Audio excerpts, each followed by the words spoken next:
Good morning, good afternoon, good night. However you're watching, wherever you're watching, however you're listening, wherever you listen, it is the Bet Online Salute Detroit podcast. We got a full squad here today, and today is a Thursday, and we got a special guest for you guys. We got the one and only USC Nico. Nico, thank you for joining us. How are you doing today?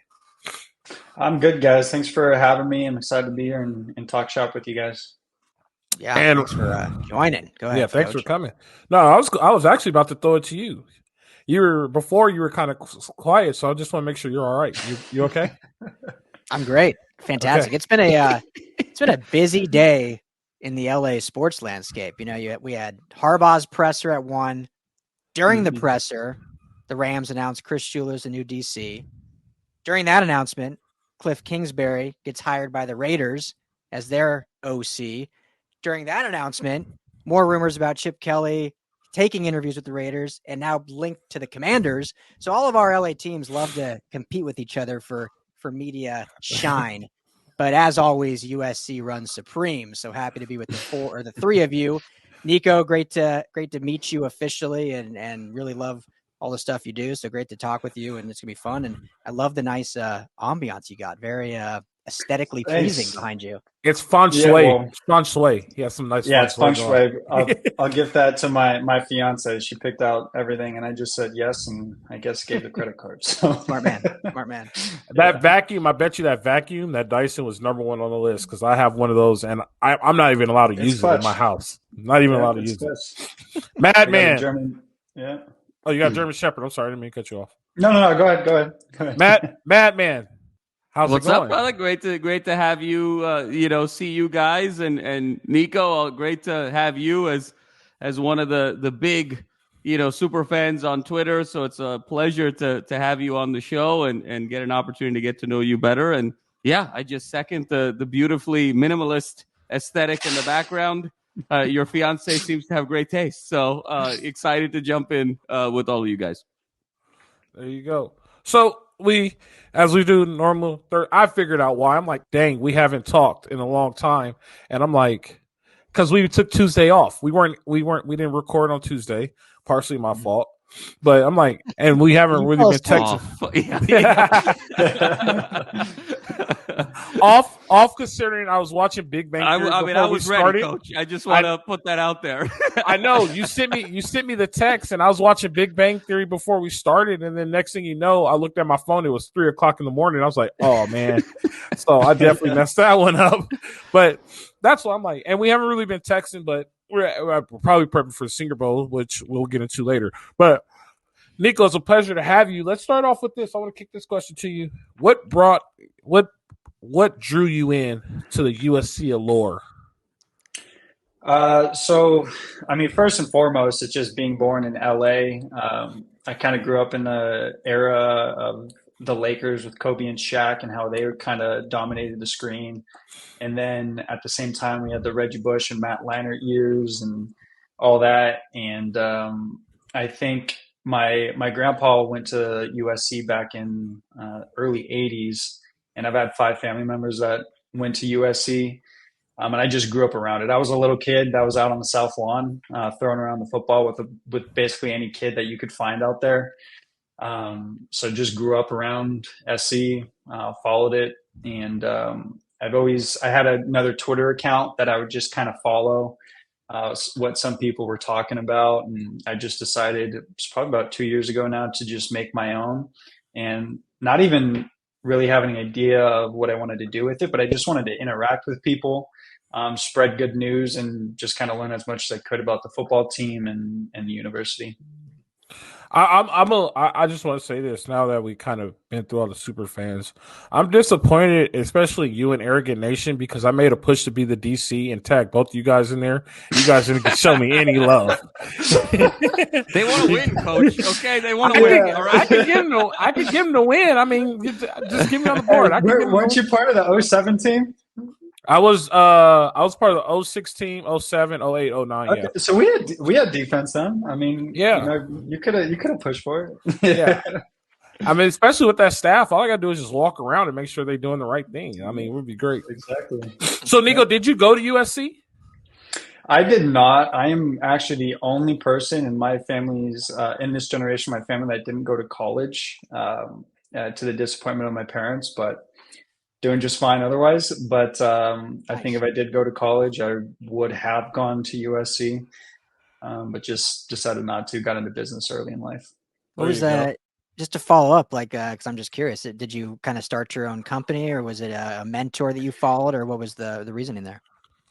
Yeah, I actually, so I told you guys where I grew up, but at the age of 17, I told my parents, I was totally different and kind of out there. I started up the business at 17, moved out to Houston actually, and lived there for 2 years at 17, and then lived there until I was 19, and then moved back home.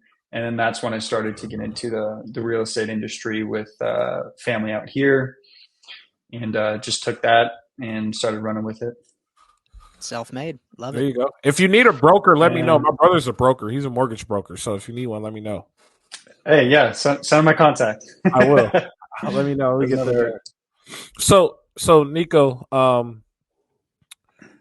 know Jamal asked this one, so I won't ask this one. I'll ask this one. I'll ask this instead, so Jamal could the moment one. Jamal, you get the moment one. I want to ask you this one. What is your favorite USC team besides the 06, 07, and 018? So first 06, 07. No, I'm just kidding. I mean, I feel like it's just the prototypical answer. I mean, most everybody would say the 04 team just because you have Reggie and Matt Leinart, and those are the big stars, and Pete Carroll. But I would even say the 03 team, because the 03 team was a team that came to LA and we had nothing. I mean, we were booty in 2000, 2001. No one wanted to come here. And Pete Carroll was USC's 4th or 5th choice. And Pete Carroll just kind of rallied the team together, put some good units together, and we ended up winning a good bowl game that put us on the map, which led us to the Matt Leinart years. Yeah. So the 03 team was the Orange Bowl team, right? Mm-hmm. No, the 03 team split. No, it was 02 team, 03, right? The Carson team, yeah. It was probably 03 Orange Bowl, but 02 season. I always get confused with the 02, 03, and then the 03, 04, yeah. Yeah, I got you. Yeah. Ryan, Jamal, you guys got anything for Nico? Go ahead, Jamal.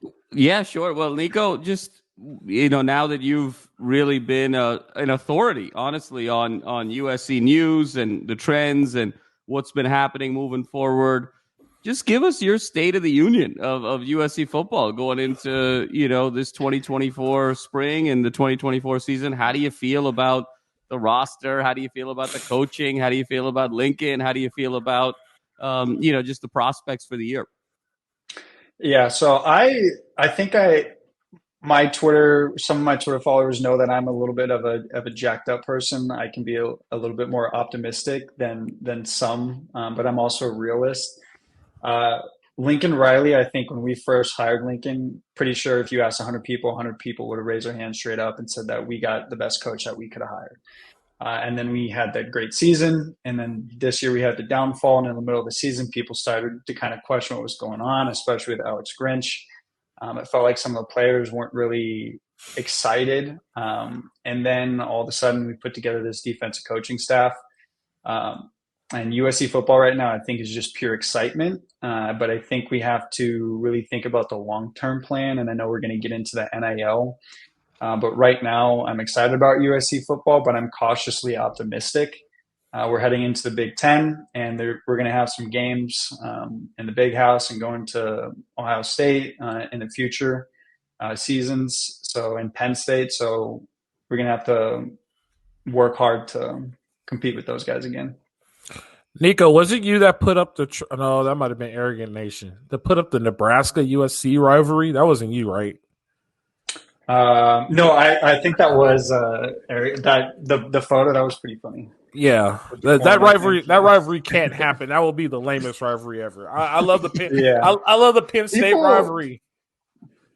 Yeah, and people talk about the Michigan State rivalry. I don't buy that either. I'm not Michigan State. I mean, I want our rivalries to be Ohio State, Michigan, Penn State, all the teams that played in all the Rose Bowls, the West Coast versus the Midwest for the past 100 years. That's who I want our rivals to be.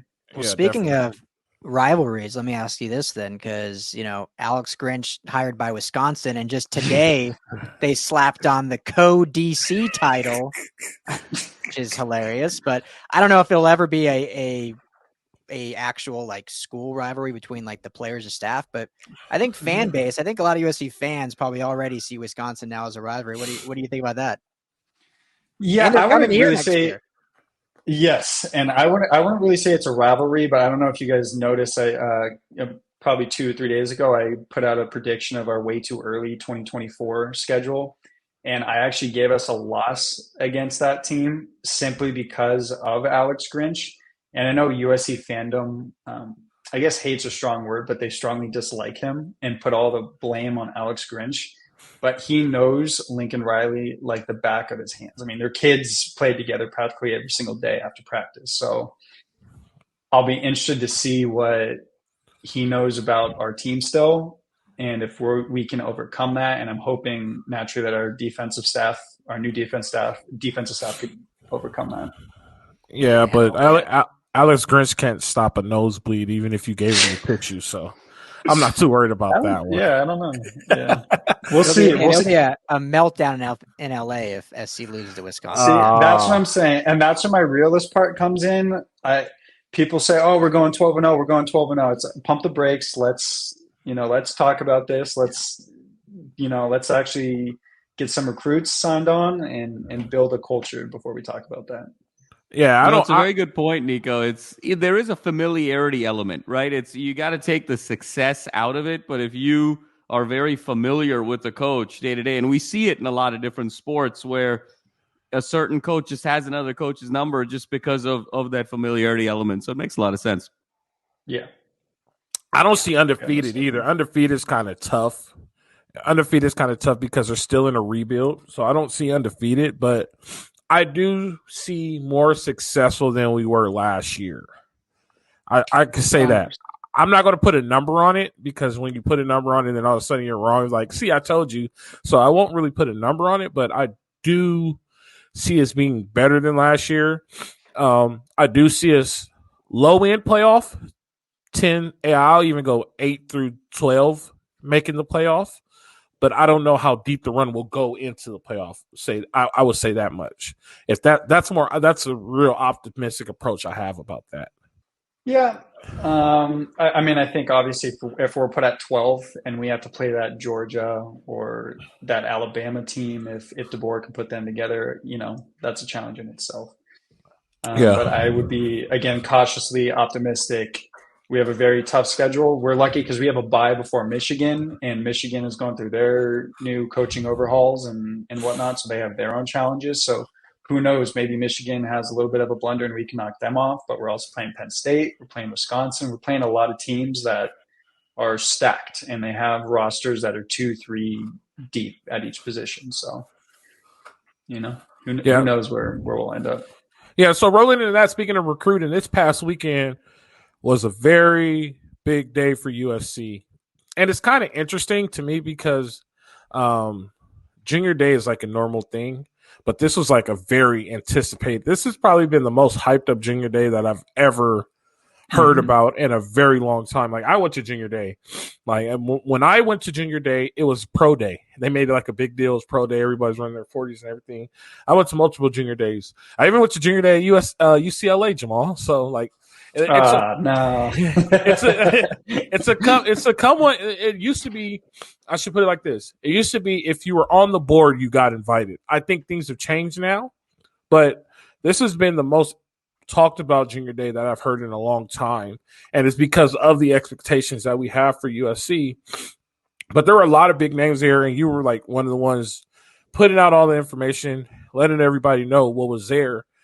What was your take, and what do you think the result of that junior day is?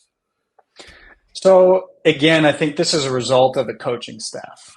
We put together a coaching staff on the defensive side of the ball that, frankly, could be head coaches they were head coaches at other programs, and now they're position coaches at USC. So we have coaches from I think D'Anton Lynn was obviously from Baltimore. Doug Belk was over from Bama. He's our secondary coach. Matt Entz, is from the Midwest. Eric Henderson. We had coaches from the South. So I think Lincoln Riley's strategy in hiring these coaches was we basically can go from the Midwest to the South, East Coast, West Coast, and we know these and we'll be able to pitch to these kids personally. These coaches probably even know the name of the streets that these kids grow up on. So, and having these coaches come from the NFL, being able to preach to these kids that not only can you come to USC, but we have an established coaches here that know how to put you in the league. So we're starting to get these, not just the 4- and 5-star wide receivers and the running backs and the QBs visiting, but we're having defensive linemen, DNs, middle linebackers, cornerbacks, positions that we really need that are 4 and 5 stars that have multiple scholarships from Alabama, Georgia, Florida, you name it. They're starting to recognize that USC is being serious about defense in the trenches. And we're starting to entice a lot of those players over to us. And I think that is the biggest thing that USC can go after right now. Yeah, if I can jump in, I think that's a really good point because me, Jamal, and Al have talked a ton about, the pedigree of these coaches and, their prowess, but we haven't really talked a lot about kind of their, like where they hail from, if you will. So in terms of the map and, Entz being that true Midwest guy with North Dakota State for so many years. And D'Anton Lynn is kind of has been all over with Baltimore and then now in LA. Sean Nua. Yeah, Sean Nua, obviously, with deep roots. And then Belk in the South, like you mentioned. And Coach Henne, went to Memphis, got drafted by Cincinnati, played for the Bengals in the league, and then has been in LA now for, 5+ years with the Chargers and Rams. So he's kind of an LA entity. So I think that's a really good point of, having that nuance of just location too, not just pedigree. Putting you on the spot a little bit, and if you don't have anyone particular, don't feel like you need to answer, but of the kind of list, you see some of these backers and D linemen and guys that came in, was there any names or any specific players where you're like, ooh, that's a really intriguing visit? So I actually took a screenshot of this. And this is what excites me. We have a kid, Jared Smith, who was supposed to go to Florida next week, who canceled his visit to go to Florida and decided to come, and he's deciding to come to USC next week. So that's just one of the players. But I mean, we're talking offensive tackles, guards. We're in multiple instances of where we're enticing these players to come visit USC. It doesn't mean obviously that they're going to commit to USC, but we're enticing them, taking them away from other programs that have great NIL opportunities that are big names, and we're bringing them back to USC. So to me, that's the utmost important thing. Well, we know Florida's NIL really isn't that great with all that stuff coming. Yeah, I mean, we're also dealing with Texas A&M, and I think Georgia, and obviously we'll get into the NIL talk, but Oregon, a lot of schools that are just dumping money at these players. There's going to be regulation sooner or later, so I think that's where Lincoln Riley and Jen Cohen are taking their time and establishing it properly so we can make sure we're getting recruits for the proper reason and not just because we're going to hand them a duffel bag of money.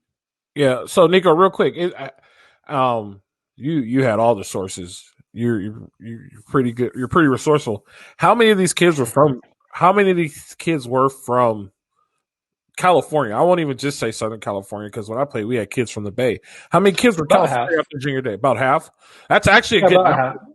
That's a good number. And so, and I'm sure you guys noticed this too. You'll go online and say, why aren't we recruiting St. John Bosco? Why aren't we recruiting Mater Dei? Why aren't we getting these guys? Why aren't we at the practices? We are now. I mean, we had 3 kids just this past week. Not 3 kids, 3 players this past week that visited USC from Mater Dei. So again, we're starting to create that traction. We have players from Florida, Georgia. I think we even had a kid, if I'm not mistaken, from Kentucky. Like we're enticing kids from everywhere now to come check out USC. So, I mean, sky's the limit, and there's no reason why we shouldn't be doing that. And frankly, we should have been doing that the day that LR stepped on campus. But, we had our issues to go through in our development. I think half is a good number. I think half of California, and then you go national. Yeah. I think that's a good number. That's a good number. I mean, I don't have an opinion one way or another. I think it's not the old days. You can't just recruit in your own state and expect to win championships. You really do have to go everywhere. And I think, again, with hiring the coaches that we did from all around the country, I think that was part of Lincoln Riley's plan, was so he could develop those relationships with players in those geographical areas and have them come take visits at SC. Jamal, you had a question. Go ahead. I saw you. Yeah, no, Nico, just segueing to everyone's favorite 3-letter word, NIL, and looking at the future. What is your take on USC's NIL program? I know you alluded to it. It just seems like the Wild West right now. A lot of money required to be successful in this unregulated world. Ryan, Coach, we've had a lot of conversations. You probably need something on the order of $15+ million a year to be competitive at an upper echelon level, which is a huge sum of money when you talk about recurring giving to a program. When you talk about it from sort of an endowment standpoint and taking a percentage, these are very large numbers for things that are not, they don't scale over time. It's not an endowed chair. It's not research for cancer. It's not social justice. And so as a result of that, it seems like the schools that have totally prioritized football as part of their society, as part of their culture, are racing out in front right now. How do you see SC play? Obviously, a lot of deep pockets, but as the university dynamics are changing, the demographics are changing in terms of kind of the mega donors. How do you see USC's NIL moving forward? Yeah, so you mentioned a number of 15 million. I kind of want to hit that. I heard through the grapevine, who knows if it's accurate or not, but I heard that Ohio State gave as much as 13 million for just 7 transfers. So, I mean, we're realistically competing with the big boys who we expect to compete with. $15 million is a starting number. Who knows how much Oregon is giving? Who knows what Georgia is doing? I mean, Georgia's as quiet as anybody. They could be giving players $5 million. As a lump sum, or they could be giving 20, 25 million, who knows? But USC specifically, especially with all the sanctions that we went through, I think our AD and Lincoln Riley are being very specific about how they're approaching it. The worst thing that could happen for USC, and why it took such a long time to get us in the position we're in now, is because the last thing they want is the NCAA prying into USC football. And that's the last thing that USC fans want. Because if you go on Twitter and you see NCAA investigating USC, everybody's going to throw their hands in the air and say, that's it. Lincoln Riley's leaving town. Everybody's going to be hating on us again. So, I mean, we have people like Rick Caruso. And I know you mentioned it on your last week's podcast, Coach, how Oregon has Phil Knight. You said USC has 5 Phil Knights, and we do. But dumping and a specific amount of resources and money into, frankly, 17 to 22-year-old kids that may or may not pan out is extremely risky. You don't know their character. You don't know where they're coming from, their background. So I think USC starting slowly is probably beneficial. And from the outside looking in, it hurts because you see all these other universities locking up major athletes. But I think as time goes on, and with the coaching staff, which we discussed, being able to pitch to these kids the future that they can have, along with the benefits of NIL and being at a school like USC, is going to be beneficial over time. So I think the slow play, and I never knew where I actually stood on it, and I knew they had to pay to play, and that's where the game is, and I knew we have the people, and like Jamal alludes to it all the time, we have the people, but they need to see our ROI, and what's the ROI? But I think now when you look at it, and you look at like what's going on with Florida, what's going on with Tennessee, what's going on, players coming out from Texas A&M saying something, and then now you said something popped before the show, something just popped with Iowa, and and then you just mentioned it. We don't want the NCAA prying at anything with USC for a very long time. I think the slow play now, looking at it, hindsight being 2020, and I mean, people who gamble, they always have hindsight. Oh man, I should have played this bet instead. And if you do like gambling on sports, you could go to underdogfantasy.com, put in promo code USC LAFB and get a $100 match. Get all your fantasy needs going if you want to spend a little bit of money on any type of sports. But neither here nor there said, I think the slow play now, looking at it in hindsight, I don't think it's over.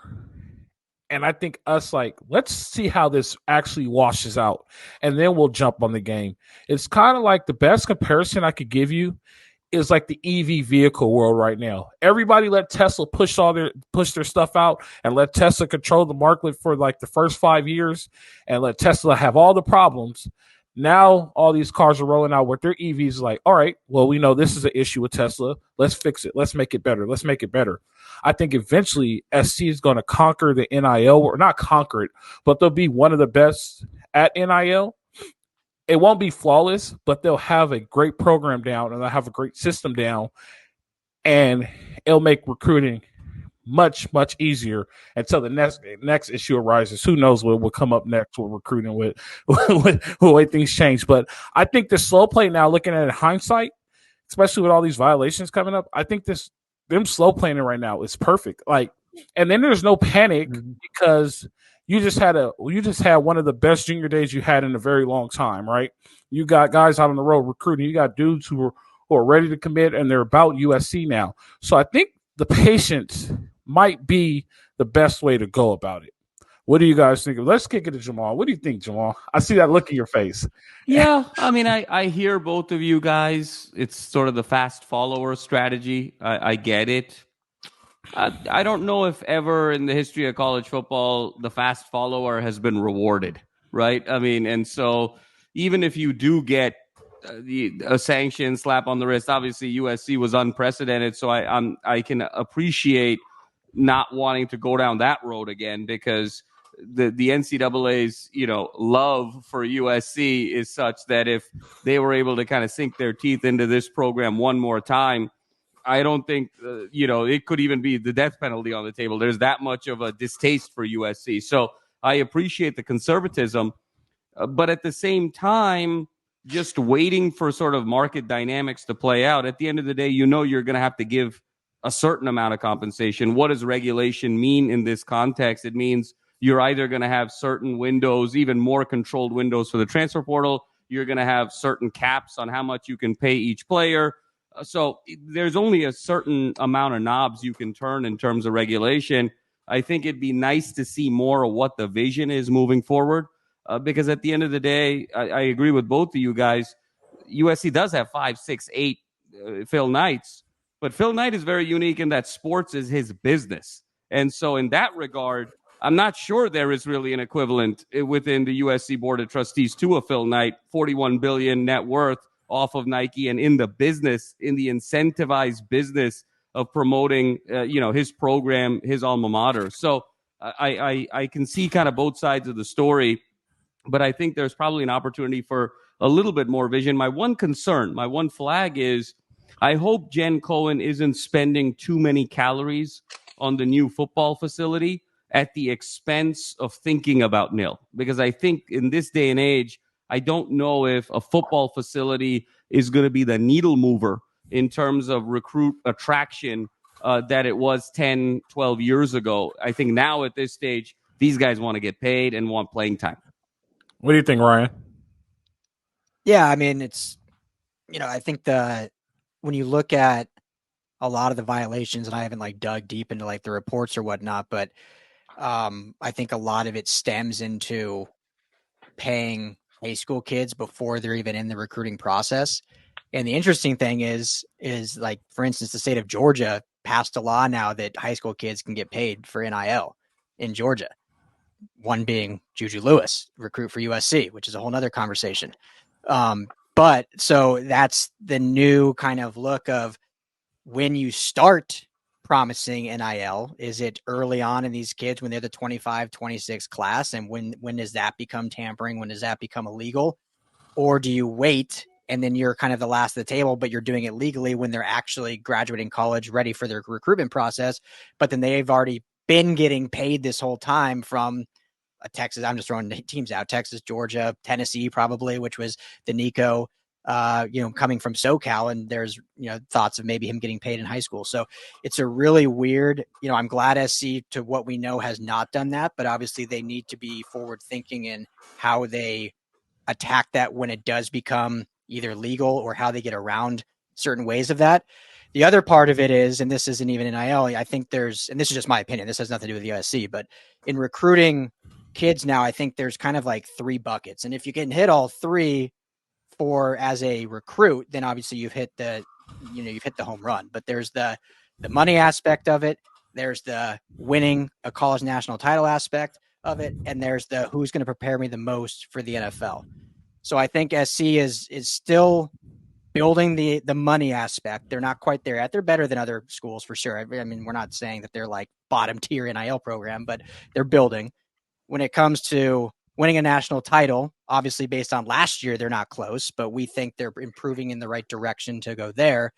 And on the third bucket, when it's preparing for the NFL, based on everything we've said over the past few months, and especially at the beginning of the show, when you look at the staff now, and you look at specifically, not even getting to Lincoln Riley with quarterbacks, when you look at Eric Henderson, like, these are coaches that when a kid meets with them and they say, man, this guy played for the Bengals, coached Aaron Donald, this guy coached all these pro athletes, and going down the list, then you can at least cross that bucket off as, okay, I can go here and I can get to the next level almost 100% because of what the coaching I'm getting. So USC's checking those boxes. Now, if they can just obviously get back to winning ways and then get to NIL where it needs to be, then they'll really be a powerhouse. So a lot of work to be done, but I think they're at least making strides. And on the coaching aspect, preparation for the NFL, they've certainly, at least on paper so far in this offseason, have made their mark. Yeah. The one thing that scares me about the NIL is the fact that Rick Caruso is so heavily involved in it. And the only thing the reason why I say it's worried is because it could get shaky political wise. And then let's just say some corruption stuff starts to happen and they start tracing in the books, and then all of a sudden the books go back to USC. And then now you got the NCAA involved. Like, that's the only thing. Like, I don't mind him being involved, and I'm glad he is involved, but Jen needs to have a conversation with him like, look, you need to do this on the straight and narrow and do this the right way, because we don't want anybody in our business, and we want to do this as clean as we could possibly do it. Like you said, Jamal, NCAA loves to sink their teeth into USC. Like, and that you get corruption from political figures involved now, the NCAA would just be sitting at the buffet table with a bib on and a knife and a fork, just ready to just come and get us. So that's the little thing that does worry me about that. What do you think about that, Nico? Yeah, and I took down some notes before the show, and you basically hit it on the head of what my interpretation of it is that in Rick Caruso's part, it is good to have him, but NIL is extremely political, and there's a lot of unknowns and gray areas, which is why we're seeing so many schools get punished for offering things that they may or may not have known that was illegal or not. But yes, the NCAA, if they could decapitate USC, if they had the opportunity, they would. So that's why I do like Jen Cohen, though, as the AD. I think she has a prowess to put everybody in the proper positions to make sure that we don't overstep.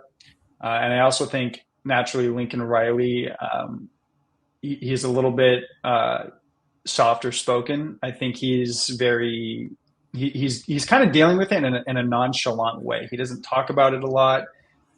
He doesn't post on Twitter a lot. He doesn't promote it a lot. Everything is really done in-house at the collectives, personally, with players, with alumni. So I think that's the best way to go about it. What do you think about that, man?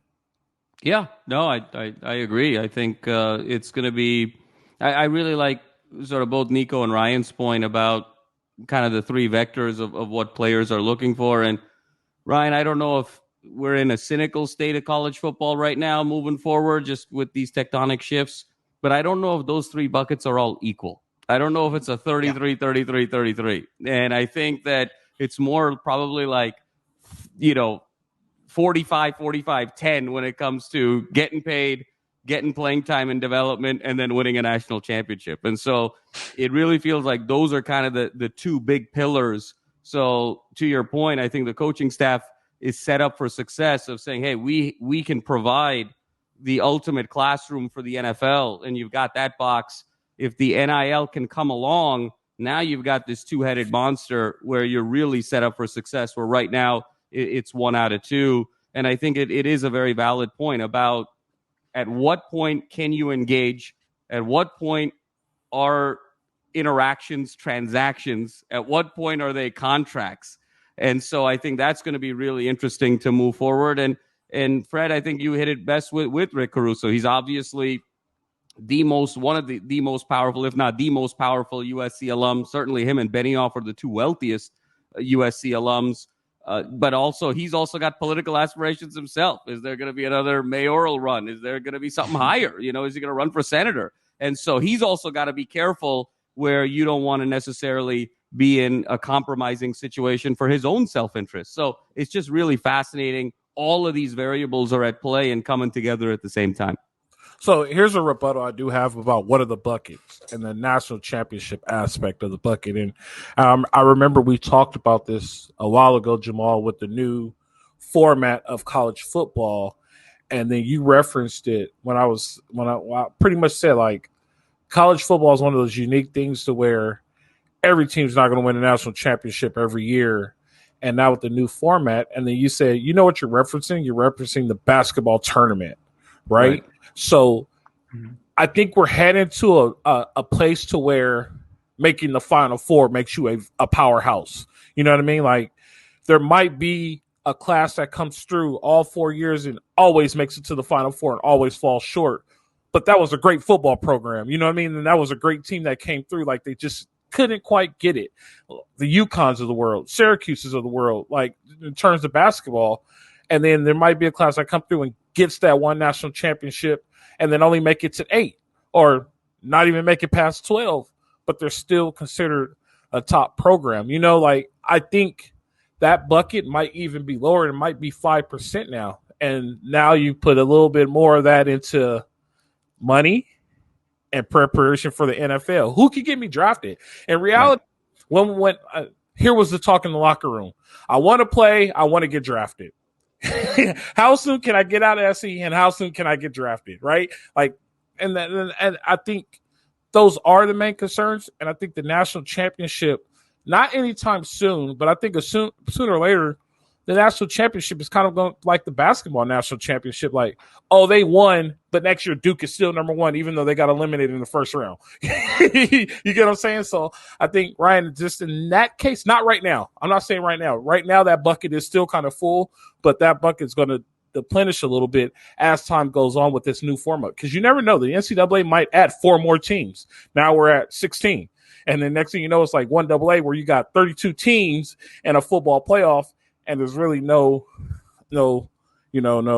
just nothing to it. You're just there, right? Like, here's a good example. North Dakota State. They're still considered Division I AA powerhouse, but South Dakota State still won back-to-back national championships, but nobody's talking about them. You know what I mean? Like, we still know the Bison in North Dakota State. So I think that's Fred, I'll say this for 10 seconds, just tongue-in-cheek. Don't you turn the Coliseum into the Galen Center, okay? The Galen Center has a bunch of Sweet 16 and Round of 32 banners up there. Don't you turn the Coliseum into that now. It's just Heisman's and Natties, okay? I understand. I get it. I understand that. But Ryan, what do you think about that on that just to rebut off that one?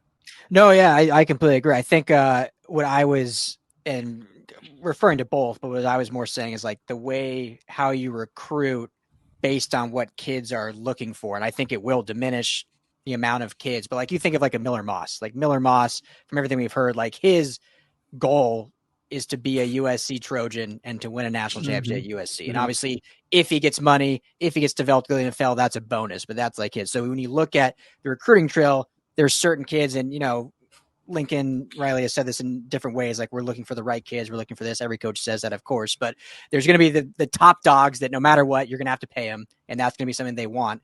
But there's going to be those kids that like, they want to be developed. And there's going to be those kids like, hey, I probably am not ever going to go to the NFL. I'm not going to get a big NIL, I want to be a Trojan and compete for titles. And so there's just different buckets in that. But I totally agree with everything you guys are saying, that definitely the importance of a natty is probably dropping down more and more and more as we talk. Yeah. I think one thing I'd add on to that is, I mean, when you're talking to the cream of the crop players, they want to win national championships. I mean, let's just cut it dry. They want to play for programs that are competing for national championships every year. But what I think is most important to recruits is, like, if you hone in on Eric Henderson's skills and recruiting, he's going to be able to go into a 17 or 18-year-old kid's house and talk to the parents and say, hey, Kobe Turner, I think he's going to win the defensive lineman of the year in the NFL. You should. I coach Kobe Turner. Aaron is my good friend. I put him in a freaking USC shirt last week. So if you want your kid to be developed and have the opportunity to earn NIL and play at USC, this is how we do it. You know, we're not going to be I don't want to throw names out there, but at Texas A&M, oh, here's $1 million, come and play. Oh, wait, never mind. The entire class is gone because Jimbo Fisher got fired. That's not what USC should be. And I don't think anybody at USC wants that. So NIL should be used as a tool, and it should be used properly. It should not be the driving force. And I think that is what Lincoln Riley and Jen Cohen are trying to achieve with it. In reality, all they have to do is just put the recruits out in the pregame and just listen to the number one battle cry in the land. That's really a siren call. That's what calls you in. Once you hear that, whoop, whoop, that's what calls you in, like, oh, man, I want to be a Trojan. It's a siren. That's all it really is. Yeah. Go ahead, Jamal. I'll call out. No, Nico, please. Nico, go ahead. Sorry. Yeah, that's one thing. You mentioned the USC atmosphere. The Coliseum, and I'm sure all you guys can remember, it was a packed house back in the day. I mean, 90,000 people every single game. And I mean, when we had the kickoffs, everybody was screaming, oh, and you kick up. Like, we had our rituals. Now, the first couple of weeks you go to a USC game, there's some kids taking selfies of themselves. People are screaming the YMCA while Brendan Rice is going for 50 yards down in the end zone. So, I mean, I don't want to go overboard on it, but I think winning and getting people back to the Coliseum and having recruits be in a Coliseum where there's 77,500 people streaming and watching intently every game, because frankly, that's what they see at Georgia. That's what they see at Florida, even if they're winning 4 or 5 games a year. That's what USC has to get back to too. No, Nico, you said it best. And Coach has been saying this for a long time, of getting back to the rituals and the essence. And you hit it best. Obviously, the kickoff. I mean, this is a G-rated, but, the chanting of, beep, beep, Pete, when it was fourth down. All of those things was huge. There was an electric atmosphere too. The bell, don't forget the bell. The bell. Yeah. Now, we're at a dance club out here with the DJ, and don't get me started about the DJ. That's gonna be a whole other show. Don't get me started about the DJ. Yeah, the last game with the He did. I'll also say something funny here. It's ironic that we're all talking about different things of the past and also about NIL, and we keep saying we don't want to mention any names, but somehow Texas A&M is always the first name we all say. Rightfully so. We definitely don't need, I think they're called the Yell Boys. We definitely don't need that to hype up the crowd. We got to get back to just the natural USC. We're showing up, we're going to kick your butt, and we're going to win by 30, and we're going to scream and drink beer and have fun at the same time. So that's what we need to get back to. I still think we need a dope LA walkout song. I know that would be new, but I still think we need that. It used to be Eminem. I mean, in the Pete days. They played it last season a couple times, but they didn't play it every game. But I mean, that hyped me up. When I was an 8-year-old kid, I weighed 95 pounds soaking wet, and I'm listening to Eminem rap, and I'm looking at the USC athletes. I mean, it made me want to put a helmet on. So, I mean, I miss those days, and I think we're headed back there. It's not bad to do a new song, Ryan. It's just like, there's things that matter to USC, and I know you guys heard me say this multiple times, but there's things that matter. Bring the white socks back. Bring the white shoelaces back. Bring the bell back. You know what I mean? Like, bring the kickoff back. Like, there's a lot of things that matter, like the shaking of the keys when it's a blowout. They don't do that anymore. The hurry up and leave. They don't do that anymore. Like, there's a lot of things that matter that made the Coliseum. And I think they went away from it, and I think they lost it in all the transitions. Now, they can get it back, and I remember a lot of people thought I was crazy, but they can use Pete to get this back. Not necessarily bring Pete on campus, use him as a consultant, but the same thing that they did with John McKay. I don't know if it was John McKay or John Robertson. Whatever. The same thing they did with that coach when they went out to the desert and they had told them the history of USC. Like, they could bring it back and it could be done. Like, certain little things matter. And there's alumni who are 70 to 90 years old who show up to every game and that are pissed off about that. Mm-hmm. Like, keep them happy, because you keep them happy, they'll write a check for $1,500. You know, like, there you go. There's your NIL money. But you're like, why do they have white socks on and things like that? So my uncle went to SC and played at SC, and he's all upset because he's like, I just don't understand why they don't have the white shoestrings. And I was like, I don't know either. Like, we had to do the white shoestrings. She's like, they need to bring the socks and the shoestrings back. Like, that was a SC thing. It's not about the name on your back. It's about the logo on the front of your jersey. And so, you know, little things matter, and they have to figure out. It's interesting, Coach. You know, there's, and we'll get off of this topic. Yeah. I'll say it in 15 seconds here, but there are certain programs and teams that have a rich history, and certain programs that don't. And for the former, the whole idea is to bring all of those great rituals along as you sort of go to different eras, because that's the way to have identity. That's the way to have advantage, right? And what's USC football? USC football's pedigree, right? It's the history on the West Coast that really nobody else on the West Coast has. So you want to bring those things along. When you're a franchise that doesn't have the history or the pedigree, that's when you want to change everything. And we actually have two teams in LA right now who are both kind of getting it wrong from different angles. USC is not using enough of their history, and the Chargers are not turning over enough of their history. I think the biggest problem with the Chargers is that they got to change their name. The Chargers' problem is that they are the Chargers, and they haven't sort of moved forward as a new franchise. And so that's neither here nor there, but I think there's an interesting juxtaposition in LA football. Yeah, definitely. Nico, we had you here long enough, but we didn't ask you this question. We have to ask all of our guests this question. What is your favorite moment, before we wrap it up, what is your favorite moment at USC? During a football game? Yeah. I think it was Texas when we rehosted Texas. And who was the kicker? It wasn't Bormeister. Man, I forget his name, but he kicked a 47. I remember to this day, kicked a 47-yard walk-off field goal, and we won. And the Coliseum just was jumping. And so that was the first time we played them since the national championship game, and Vince Young ran in the corner of the end zone and scored on us and walked off the field. So, I mean, that was during the Clay Helton era when I thought, oh my God, USC could be back. And then obviously we weren't. So, but that game, that was some fun memories. Yeah, that's a good one. I got another good memory, Jamal. You ready for this one? Sure. The 2001 Rose Bowl. I think that's the one they split when they played Michigan. So 2004. Yeah. 2004 Rose Bowl. 2004 Rose Bowl, one particular play. The original Philly special when Matt Leinart was running up the sideline. Mike Will throwing him the ball. Yeah, no, that was a great one. It pisses me off. Everybody gets so excited. They're like, oh, the Philly special. I'm like, did not anybody see Matt Leinart run a six something flat to the end zone? Like, this has been done before. Like, I bet Norm Child's going crazy, but neither here nor there. Nico, man, we appreciate you.